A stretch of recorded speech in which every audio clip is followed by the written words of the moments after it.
Welcome back to Radical and Relevant, where each day we take a few minutes together to reflect on the gospel of the day, to allow Jesus to speak into our lives, to allow the gospels to influence, to inform the thoughts and decisions and actions of our day.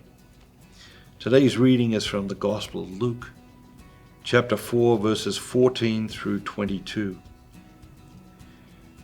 Jesus returned in the power of the Spirit into Galilee, and a report concerning him went out through all the surrounding country. And he taught in their synagogues, being glorified by all.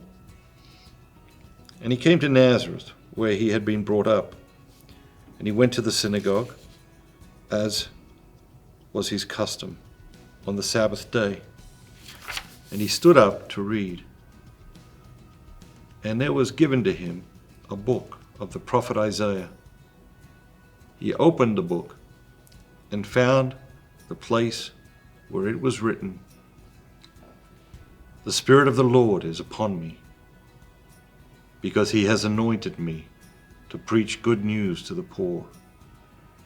He has sent me to proclaim release to the captives and recovering of sight to the blind, to set at liberty those who are oppressed, to proclaim the acceptable year of the Lord."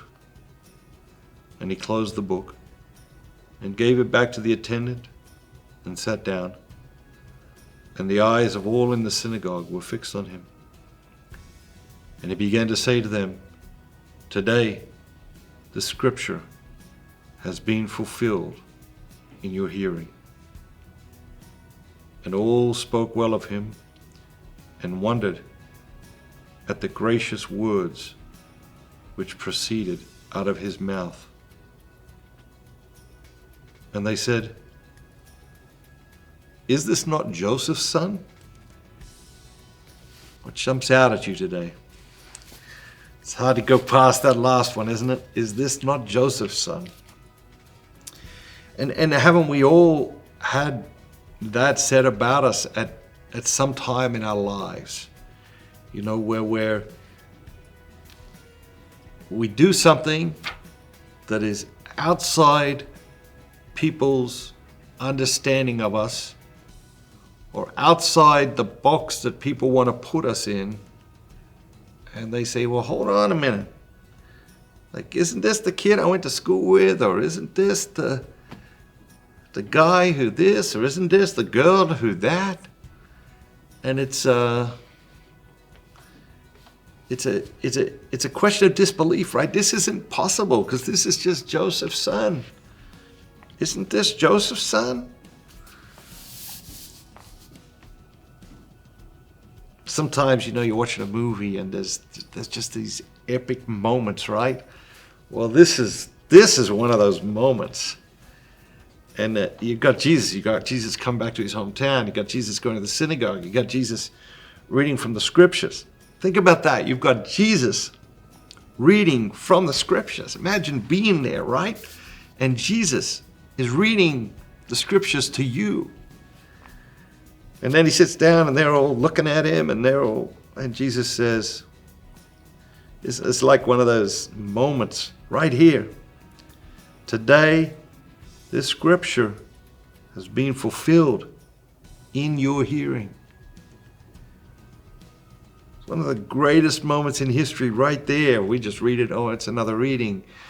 Yeah, Matthew gets on here and he talks to us each day and he reads us the reading, and then we think about it a little bit and we pick out a word, a phrase, an idea. But no, right? Every day we're experiencing these historic moments. And this is an epic one. Jesus says, "Today, this scripture has been fulfilled in your hearing." The reality is that the scriptures are being fulfilled in your hearing, in your sight, every single day of your life. The question is, do we see it? Do we hear it? Are we aware of it? Do we observe it? Are we mindful of it? Or are we lost, caught up in our worldly thinking and unaware of the way God is working with us, in us, around us, through us. Because He is. God is working. With us, in us, around us, through us. Let's be more mindful of that as we make our way through the day. Have a great day, and remember, be bold, be Catholic.